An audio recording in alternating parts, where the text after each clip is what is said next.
Transformers: War for Cybertron Trilogy, Chapter 1, Siege. It's a new Netflix. It's a new TV show that's basically on Netflix. Because I don't really review Netflix shows or movies at all. But maybe one of these days I might review either one of them. I don't even know. In this new Netflix series in Transformers: War for Cybertron Siege, Chapter 1 of Siege, it's the final hours of Cybertron. I mean, it's the final hours between. It's the final hours between the Autobots and Decepticons, and well, basically this TV show takes place on Cybertron. It's the devastating war between the Autobots, Decepticons, and all that kind of stuff. So they're looking for something they're looking for the oath, but the Autobots are looking for the oath spark so their planet is dying, and the Autobots are looking for the oath spark to save their planet. And while Megatron is all like, I'm just gonna like kill off the Autobots or something like that, and probably create an army and basically Autobots, Decepticons, like kicking each other's asses and all that kind of stuff and shooting at each other. And basically it's a lot going on in this new Netflix series, and there's 6 episodes of these. And in order the Autobots to save Cybertron, they have to use the Old Spark to save their planet. And nothing else. Nothing much to say, because yeah, that's all. But there's only like 6 episodes of this new TV series. It's only like 6 episodes. We are getting into Chapter 2. We're getting into Chapter 3, which is exciting. I have been watching it. I have actually watched all the episodes of this. All episodes. All of it. I actually did watch all the episodes anyway. I finished them, and I had so much fun watching this new TV show. This is by far one of my favorite Netflix shows. One of my favorites. This is by far one of the best Netflix shows I ever watched, because it actually does capture the Siege line. It does capture the Siege and the G1 all into one, mashed together. So it does capture Siege. I mean, we did have Siege action figures. So first off, let me get this straight. So we had Siege action. So we get Siege action. So we had Transformers Siege as action figures that we had like 2 years ago and last year.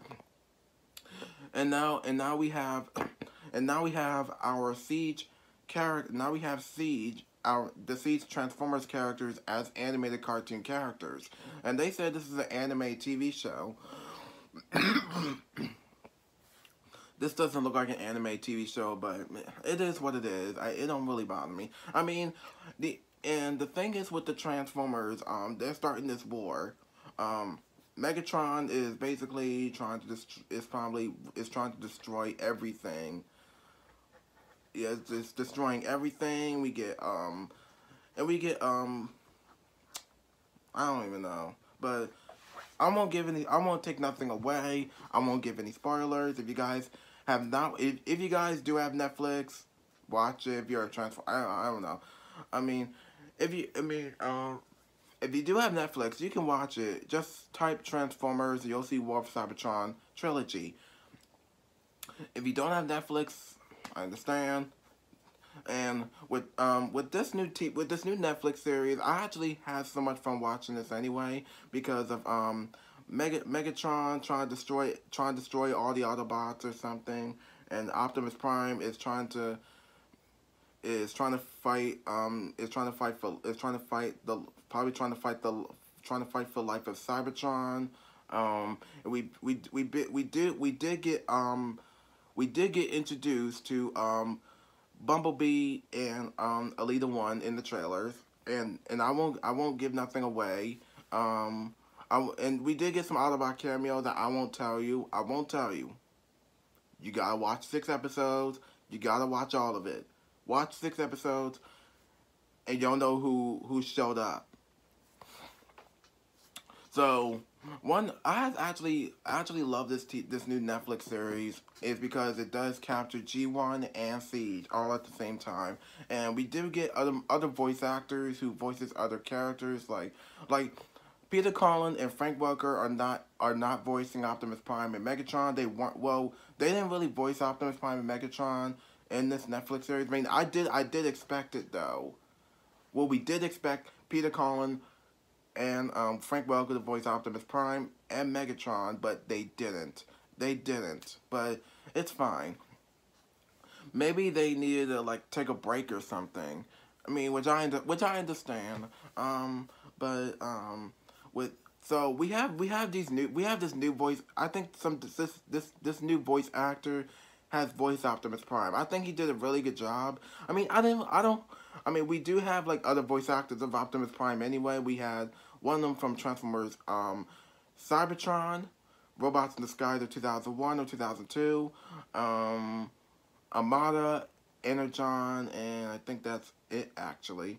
And Transformers Animated, which is a young version of Optimus Prime.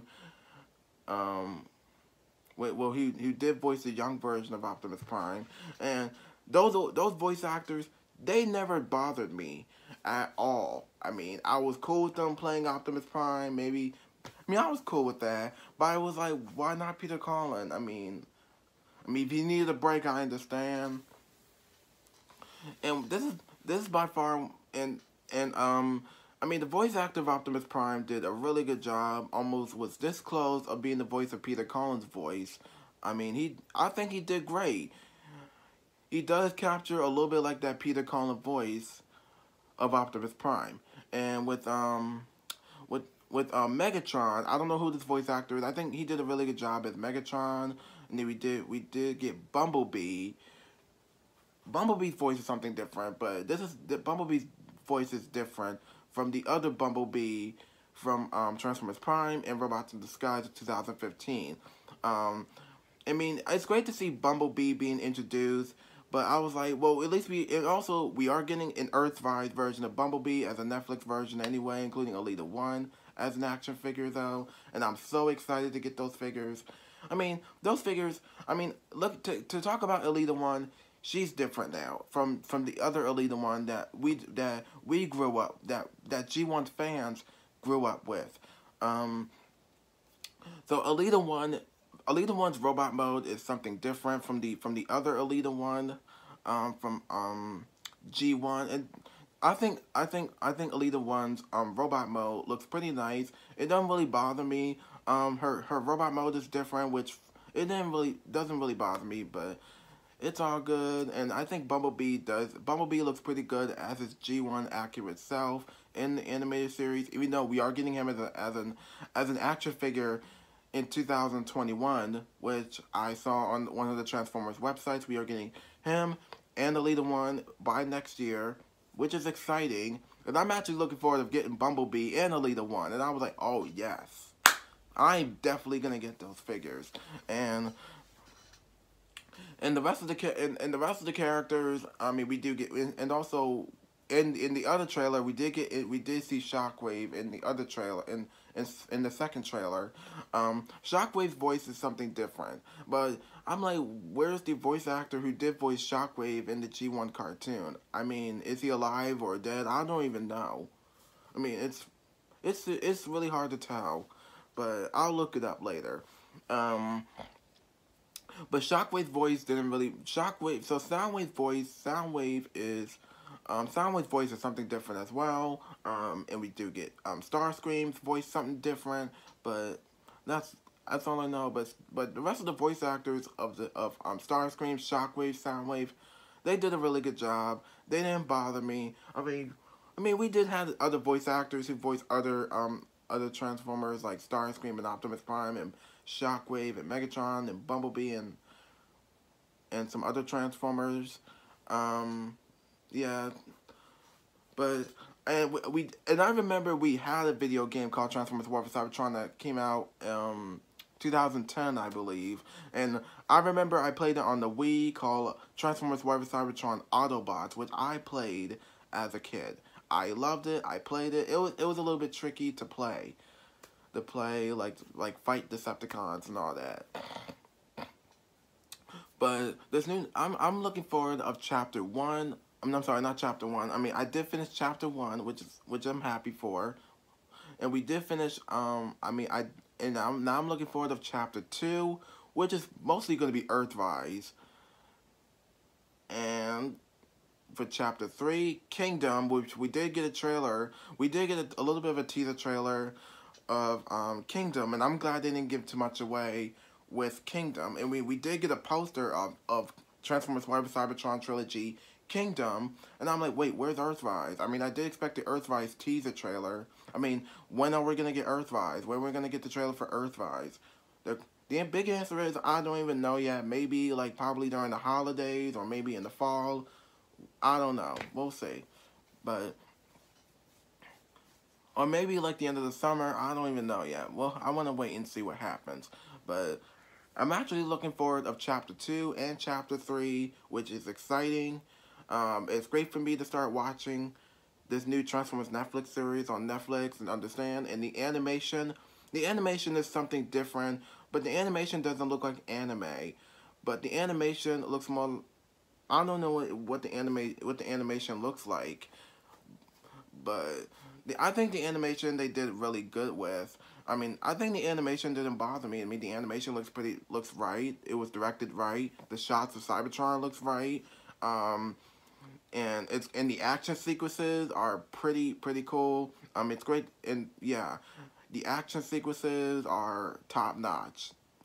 This new I feel like this new Netflix this Transformers Netflix series, no offense, I feel like this is more like, because it's violent, because due to this it's very cruel and violent, I feel like this is more like a Netflix series. I feel like this new Transformers Netflix series is made for teenagers and adults. But I mean, I can only imagine an elementary school kid watching this, or say if they'd be like, or like say if their parents say this is too, or say if that child's parent, or both parents say this is too violent.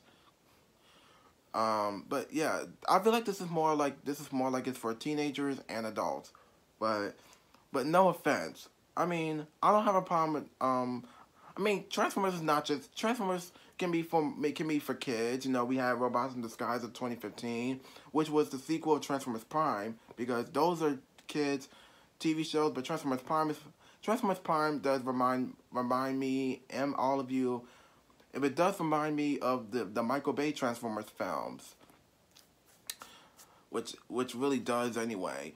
And Robots in Disguise of 2015, that's different because that's more child friendly, a little bit more Disney like. And with Transformers Prime, that's more darker because it reminds you of the Michael Bay. It does a little bit remind you of the Michael Bay Transformers films, but focuses more on the Transformers. I mean, at least mostly with this, I think Earthrise is going to be exciting. Well, Earthrise, which is chapter 2, hopefully, and Kingdom is chapter 3. Because Earthrise and Kingdom are basically exciting chapters that Transformers fans, including myself, are looking forward to watching. So, with Kingdom, who those people have never heard of Kingdom, well, basically, Transformers War for Cybertron Kingdom, it basically captures the animated cartoon of Transformers Beast Wars. So Beast Wars, I feel like Beast Wars is more like a spin-off of Transformers. It looks more like a Transformers spin-off series. So, but it is what it is. But the animation, the action, the characters, the voice actors did a really good job. And the voice actors did great. The voice actors of Optimus Prime, and Megatron didn't bother me. They did great. I mean, I know I want Peter Cullen to come back as Optimus Prime. I wanted Frank Welker to return back as Megatron. I wish they did return back as Optimus Prime and Megatron in the Netflix series. I mean, I'm sure maybe or maybe not maybe or maybe not Peter Cullen and Frank Welker may or may not return as Optimus Prime and Megatron, which I understand, which is their decision, which I understand. Because it's great. I have hopes for Peter Cullen and Frank Welker to return back as Optimus Prime and Megatron. I'm hoping, But there's nothing much to say about this. Okay, because there's nothing much to say about the TV show. I'm surprised I didn't give any spoilers about the cameos or about the Autobots and Decepticons that showed up that I won't tell you. You gotta watch it. If you watch it, you'll know who appeared. So there's nothing much to say about the Netflix show anyway. So it's I have so much fun watching the show. I'm looking forward to Chapter 2 and Chapter 3. So that's all I gotta say for this review for Transformers Netflix. I'm sorry, for Transformers War for Cybertron Trilogy Chapter 1 Siege. Look forward of Chapter 2 and Chapter 3. So, nothing much to say anyway, so be sure to like and subscribe, press the notification button, follow my Instagram, comment down below, and I'll see you on my next video, and thank you for watching.